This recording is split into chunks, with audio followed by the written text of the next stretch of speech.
Ce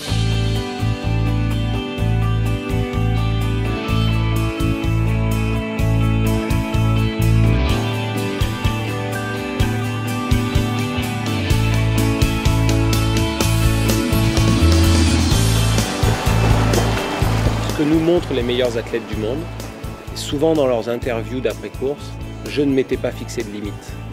Puisqu'ils essayent d'aller dans un territoire où personne d'autre n'est jamais allé. Alors on a deux moyens d'y aller, c'est de se fixer un objectif plus haut que ce que personne n'a jamais réussi, ou simplement ne pas se fixer de limite. Et je vois très souvent un peu la différence entre avoir envie de gagner et détester perdre. Ceux qui accomplissent des choses absolument extraordinaires, il n'y a pas forcément de limite. Je pense que l'audace sans travail est assez inutile. Donc on est dans une obligation de ne pas avoir peur de tenter des choses et d'échouer.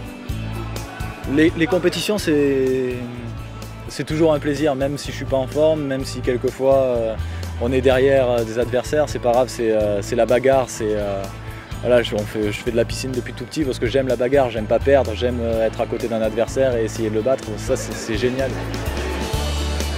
Un des premiers signes pour moi d'un athlète qui va aller plus haut qu'un autre, c'est qu'il est capable de faire la différence entre avoir envie de gagner et détester perdre.